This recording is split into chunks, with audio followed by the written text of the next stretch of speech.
MT media Odisha को subscribe करें, bell icon को जरूर दबाएं। बाद मगरिब से जमकर बैठे हुए हैं और मिन जानिब उलमाए किराम व अहलियान महल्ला कुसुम्बी की जानिब से रात के खाने का इंतज़ाम है।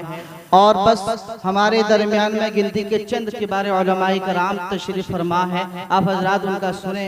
इसके बाद में बड़े ही अदब व एहतराम के साथ हज़रत मौलाना अज़ीज़ुर रहमान साहब कासमी मोहतमीम जामिया कासिमुल उलूम संगरपुर को दावत दे रहा हूँ कि हज़रत वाला आएँ और 2-4 मिनट के दरमियान अपने तासुरात पेश फरमाएँ।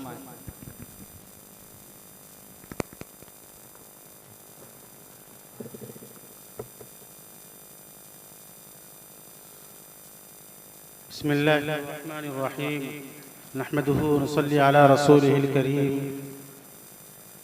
अम्मा बाद क़ाल अल्लाहु तबारक व तआला कुल्लु नफ्सिन ज़ाइक़तुल मौत क़ाल अन्नबिय्यु सल्लल्लाहु अलैहि वसल्लम इज़ा मातल इंसान इन्क़ता अन्हु अमलुहु इल्ला मिन सलास सदक़तिन जारिया औ इल्मिन युंतफ़अु बिहि औ वलदिन सालिह यदअु लहु औ कमा क़ाल अलैहि सलातु वस्सलाम। बुजुर्गों और दोस्तों, आप हजरात मगरिब बाद से हजरात काबिरीन उलमाए किराम से हजरत अक़दस मौलाना निज़ामुद्दीन साहब नव्वरल्लाहु मरक़दहू की ज़िंदगी के हालात और कारनामे समाअत कर रहे थे। मैं 2-3 बातें अर्ज़ करूँगा कि अल्लाह जब किसी को कबूल करता है, अल्लाह जब दुनिया में किसी को कबूल करता है तो उससे अपने दीन की खिदमत लेता है। और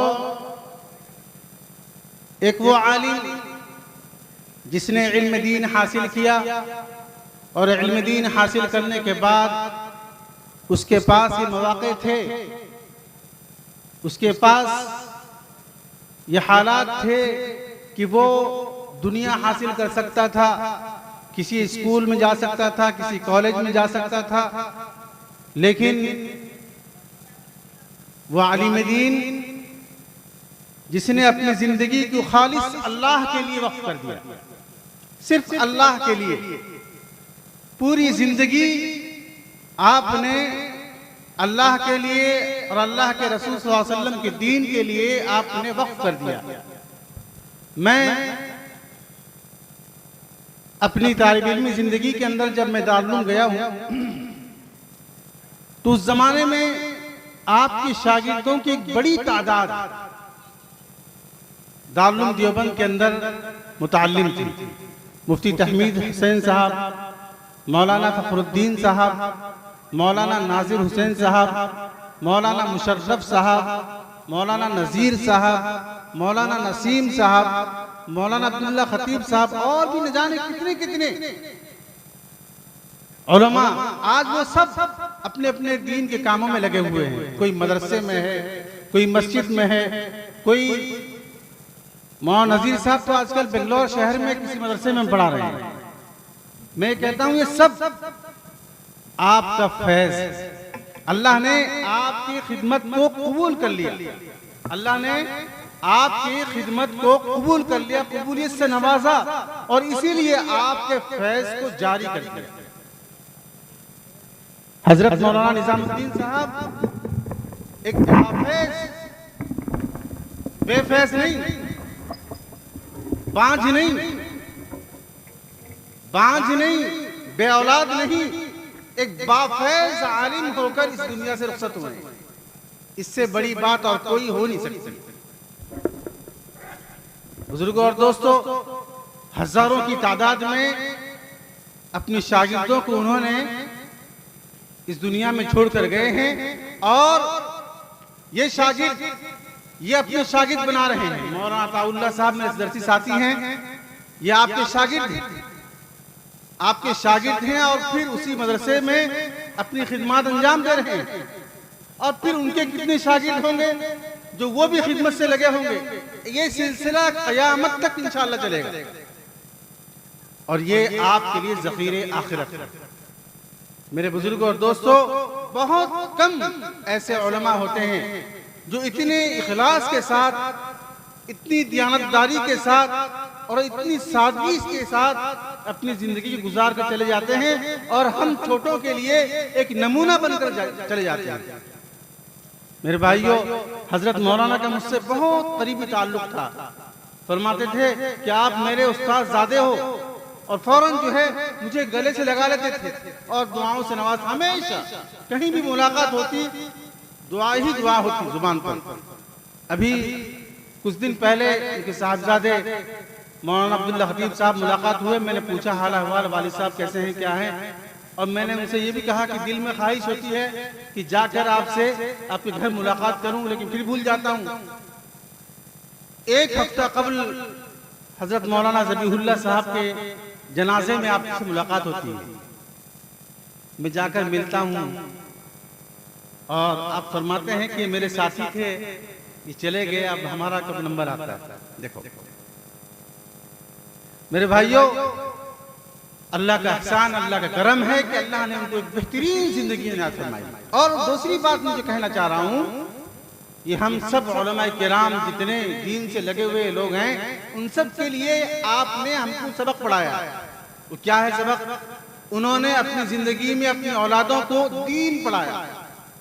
सारी औलादों को पढ़ा सकते थे आप, दुनिया पढ़ा सकते थे, इंजीनियर, डॉक्टर, जो कुछ भी बना सकते थे, आपके इख्तियार में था, आपकी औलाद थी। लेकिन आपने इस बात को अपने सामने रखा कि अल्लाह ने मुझे जो नवाजा है, मैं भी वही चीज अपनी औलादों में छोड़कर जाऊंगा। और आपने अपनी सारी औलादों को, पूरी पांचों की पांच, मौलाना अब्दुल्ला खतीब साहब कासमी, मौलाना फरीद साहब कासमी, क्या नाम है, मौलाना कारी नौशाद साहब, मौलाना नशीद साहब और मौलाना उमैर साहब, ये जो है 5 लड़के हैं। और उसके अलावा आपने अपने खानदान के अंदर भी, अपनी भतीजों को, अपने रिश्तेदारों को, अभी जितने भी उलमा पाए जाते हैं, मैं क्या कहूँगा, कुसम्बी बस्ती के अंदर, इनमें अक्सरियत हजरत ही की देन है। अक्सरियत हजरत ही की देन है। हजरत की वजह से वो इल्म दीन हासिल करने गए और अल्हम्दुलिल्लाह आलिम और हाफिज बनकर जो है अपने घर वापस आए। मेरे भाइयों, बुजुर्गों और दोस्तों, हम सबको चाहिए कि हम जो है अपनी दुआओं में हजरत को याद रखें और उनके लिए इसाले सवाब करें। मैं कहा करता हूँ हमेशा, जब घर से कोई बड़ा रुखसत होता है, जब घर से कोई बड़ा रुखसत होता है, तो उसके रुखसत होने के बाद अगर उसकी औलादें, उसके मानने वाले, उसके चाहने वाले या उसकी रूहानी औलादें उसकी भुला देती हैं, तो उन पर जो है अल्लाह की तरफ से पकड़ा जाता है, अल्लाह की तरफ से पकड़ा जाती है। इसलिए हमको जो है एहतमाम के साथ रोजाना उनके लिए इसाले सवाब करना है। और इसाले सवाब के लिए कोई मखसूस वक्त नहीं, कोई बहुत लंबा वक्त नहीं, 3 सेकंड चाहिए। कितना सेकंड? 3 सेकंड। 3 मरतबा कुल हुवल्लाह पढ़ना है और उनको और अपने तमाम रहमीन को बख्शना है। यह इंशाअल्लाह हम जो है अपनी जिंदगी का मामूल बनाएंगे। अगर ये मामूल बनाएंगे तो इंशाअल्लाह आगे चलकर हमारी औलादें भी और हमारी आने वाली नस्लें भी हमारे लिए जरूर इसाले सवाब करेंगे। अल्लाह ताला हम सबको अमल की तौफीक अता फरमाए। अल्लाह ताला हजरत के फैज़ को जारी व सारी फरमाए। उनके वो मिशन जो उन्होंने जिंदगी भर रखा, सर्दी, गर्मी, बारिश, कैसे कैसे मौसम आते हैं उड़ीसा के अंदर, और जिस जगह आपने खिदमत अंजाम दी है वो जगह कैसा है आप सोचिए। वो जमाना कैसा होगा जब नदी पार होकर एक आदमी सुबह की नमाज से पहले मदरसे में साइकिल लेके पहुंचता होगा। वो जमाना कैसा होगा, वो कैसी मुशक्कत भरी आपने खिदमत अंजाम दी है, बताओ सोचो अल्लाह के यहाँ कैसे कबूल किए गए, अल्लाह के यहाँ कैसे कबूल किए गए। मेरे भाइयों, ये उनकी कबूलियत की अलामत है और हम सब के लिए वो एक नमूना बनकर चले गए। हम जितने उलमा किराम हैं, हम जितने हुफ़ाज़ हैं, जितने दीन से लगे हुए लोग हैं, उनके लिए आपने एक नमूना पेश कर दिया है कि यह है नमूना, इस पर चलोगे तो कामयाब बन जाओगे। अल्लाह ताला हम सबको उनके फैज़ को जारी और सारी रखने की तौफीक अता फरमाए और हज़रत वाला को गरीक़ रहमत फरमाए और आला इल्लिय्यीन में जगह अता फरमाए। व आखिरु दावाना अल्हम्दुलिल्लाहि रब्बिल आलमीन। माशाअल्लाह। अगर वीडियो अच्छी लगी तो लाइक करें और तमाम दोस्तों को शेयर करें।